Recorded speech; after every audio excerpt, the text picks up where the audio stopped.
Rain tore through the sky, splintering the river into shards of silver. The morning we laid my sister Lucy to rest. I clutched the folded program tightly, my knuckles white, when I noticed my father, Richard Carter, a man who had spent decades polishing our family name like a crown jewel, stepping down the muddy path toward the shadowed water. Cradled in his hands was a small wooden box swaddled in white cloth, secretive as a whisper. My mother, Diane, lingered behind, her face drained, lips pressed thin, empty of the warmth of a parent. Dad ignored me completely. He set the box on the edge of the current and let it drift. I froze.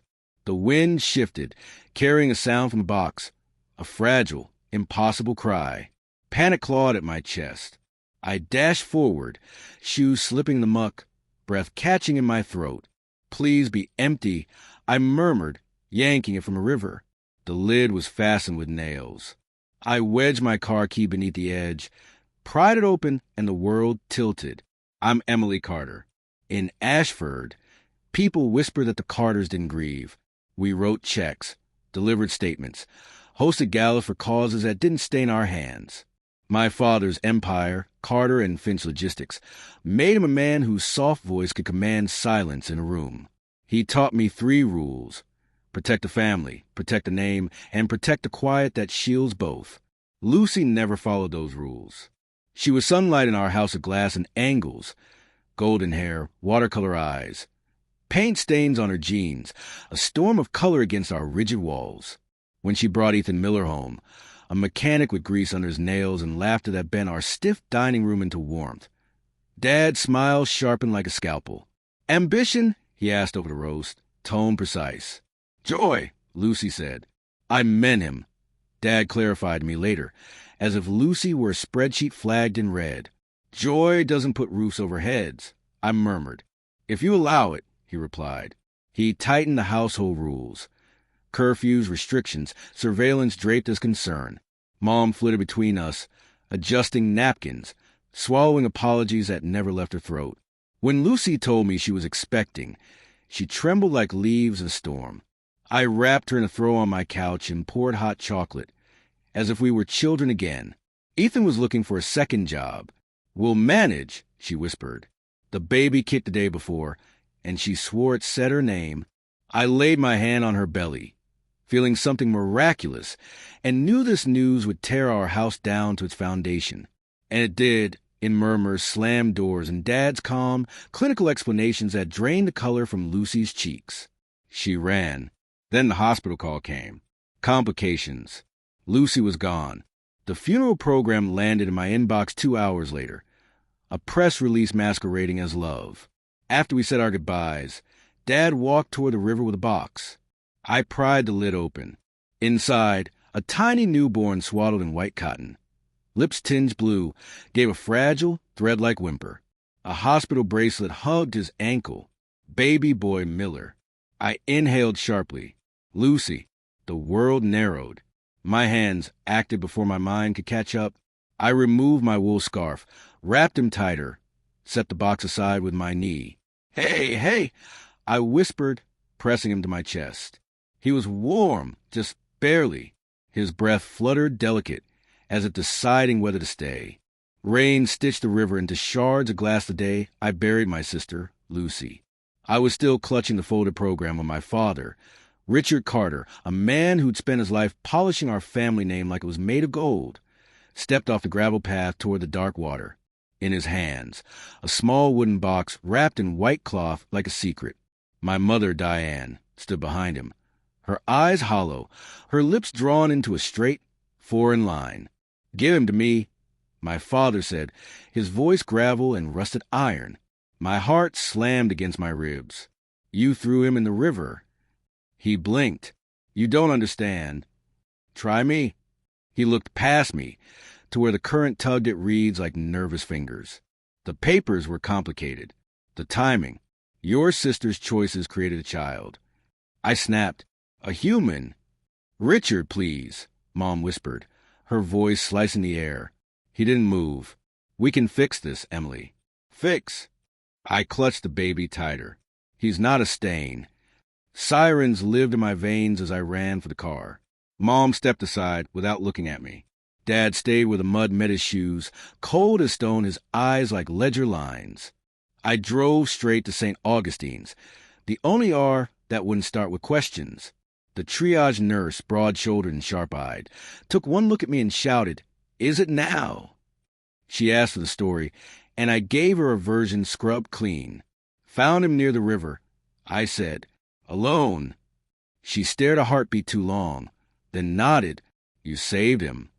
"I think he saved me," I whispered, and realized it was true. They took him inside. I told him his name was Baby Carter, because I said it fast and with a face that said, "Don't argue." I sat in a plastic chair between a vending machine and the future, shaking so hard I spilled coffee down my coat. When the doctor finally appeared, he said, "Early distress, mild hypothermia, but responsive. He's a fighter." "Of course he is," I whispered. "He's Lucy's." I named him Lucas, not Luke, because it sounded like a bridge between Lucy and us. My hands trembled as I signed the foster papers.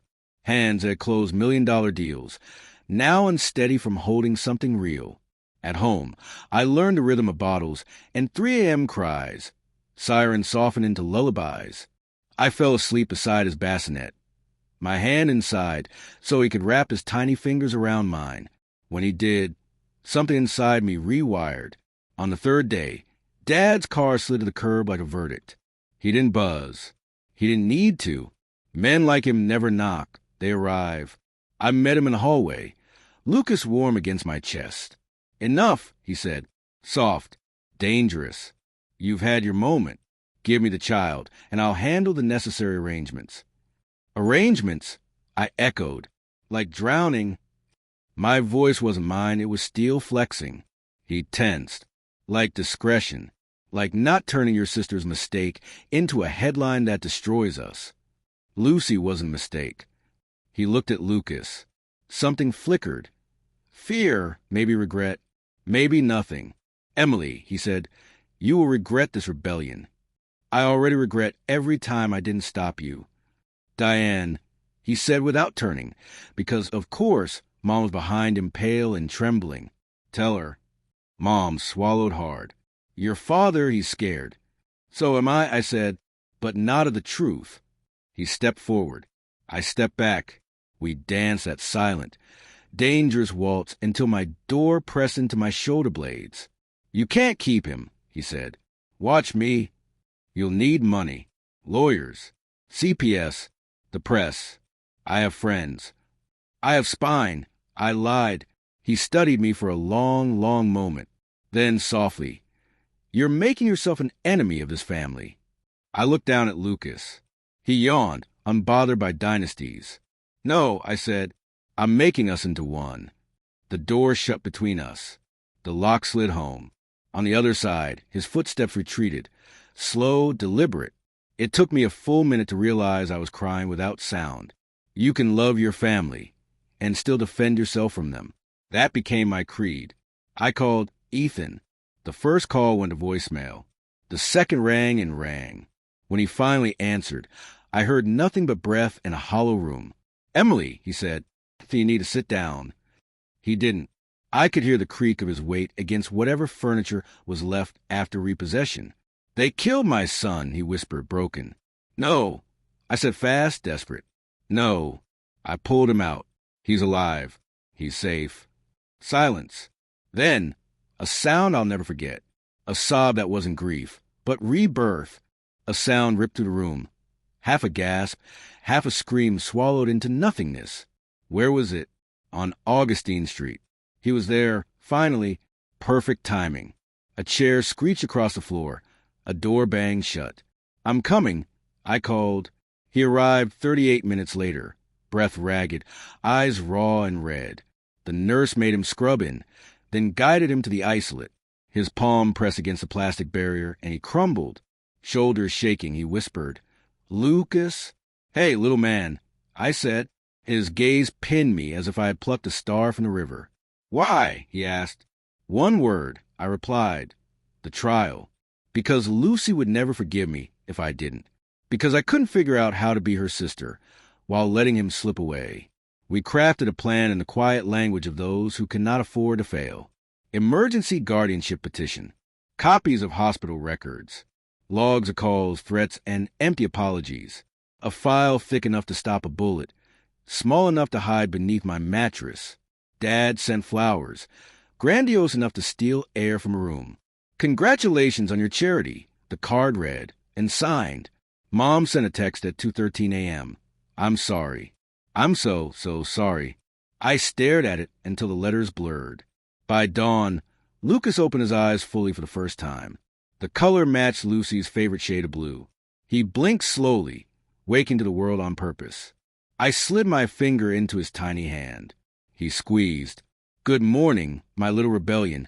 I murmured and felt the sun rise. The Carter Courthouse loomed at the end of Willow Street, marble and unyielding. On the day of the emergency hearing, the steps glistened wet, the sky overcast. Dad stayed behind the doors with a lawyer whose suit cost more than my car. Mom hovered like a ghost, pale and silent. Ethan grasped my hand. Whatever happens, he said, we did the right thing. I echoed, and together we stepped inside.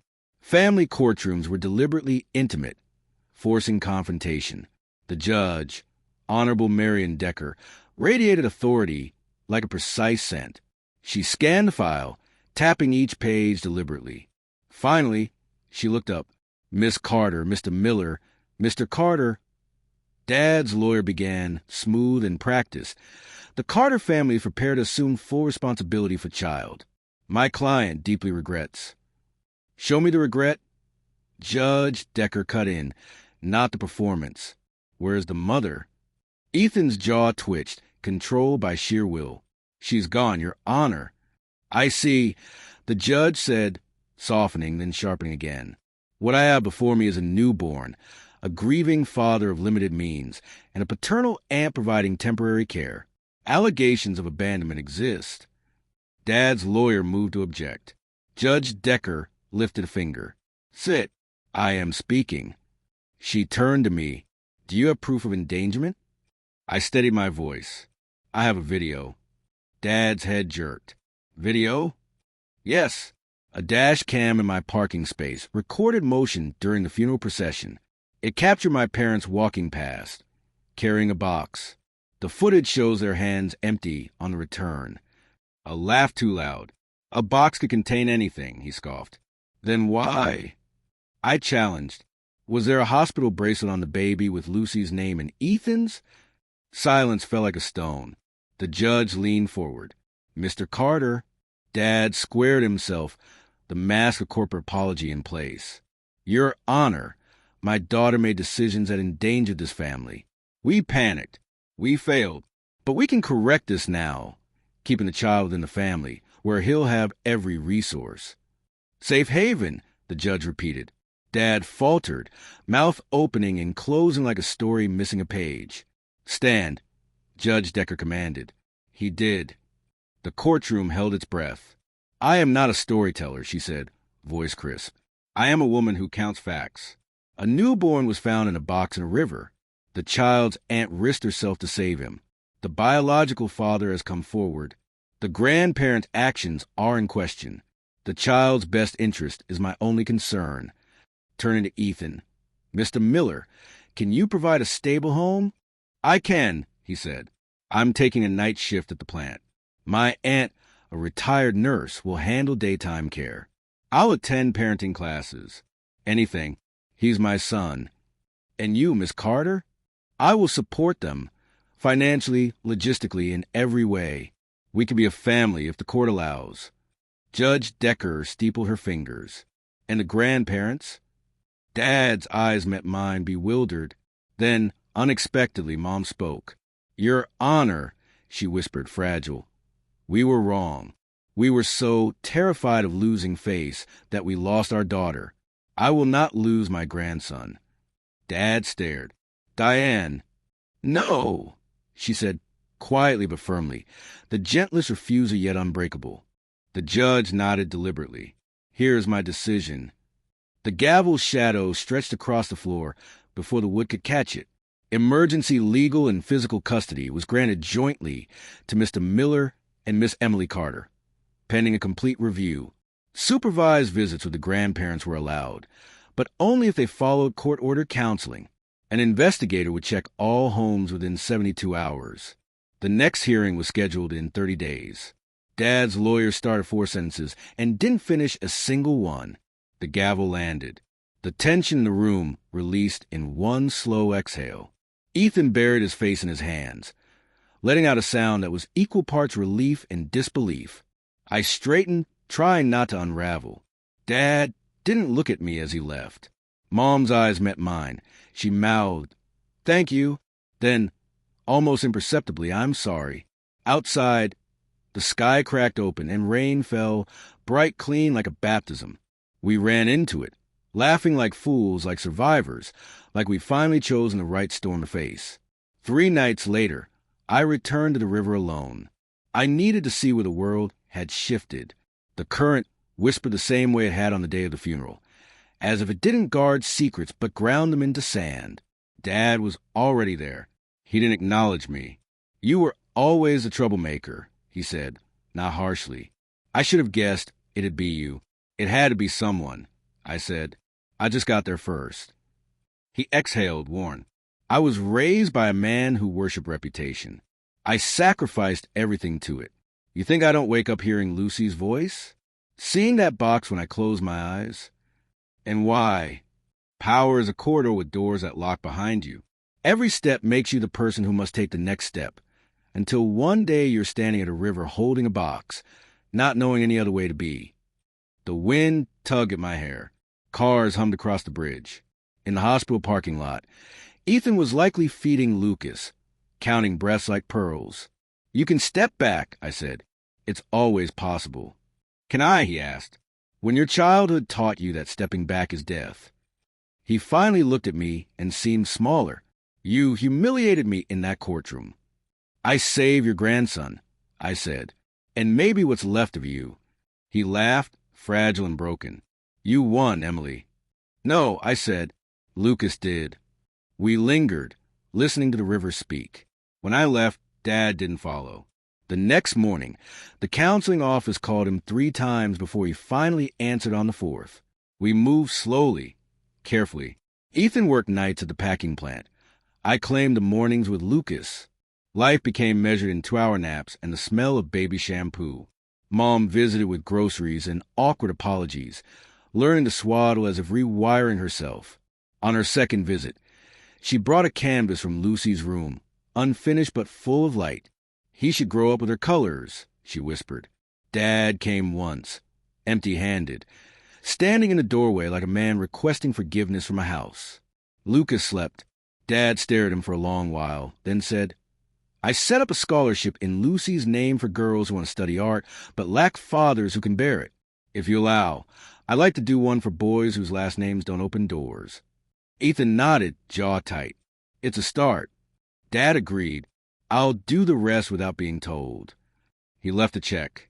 I didn't touch it for 2 days, then deposited it in an account named Rivers Change Course, making him sign a public, irrevocable agreement. He didn't argue. Sundays became park days. Lucas slept through birdsong and squinted at the sky, as if solving a problem. Ethan told him stories about engines and promises. I told him about his mother, how she once painted the sunrise on our bathroom mirror, because the world needed more mornings. At night, when the apartment quieted, I wrote, not press releases, not statements. A letter to Lucy. We nearly lost him. We nearly lost ourselves. But maybe if you can see it, we're learning how to breathe. On the first clear spring day, we brought Lucas to the river. Ethan carried him. I carried flowers. Mom came, quiet and fragile, yet persistent. Dad arrived late, hands open. We stood where the reeds bowed. I set the flowers on the water. They twirled and drifted, letting go. "Hi, Luce," I said, because some stories need to be told aloud. Lucas, our tiny miracle, stretched a fist. Ethan kissed his head. Mom closed her eyes. Dad kept his open, watching, stepping just close enough.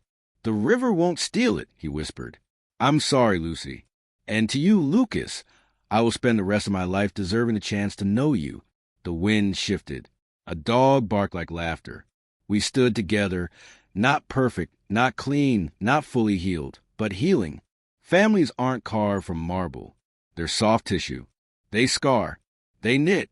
I looked at the river, remembered the box, and then at my son-nephew, knowing he would never be boxed in. When we left, the river kept moving, as always, but this time I swear it sounded like it was singing.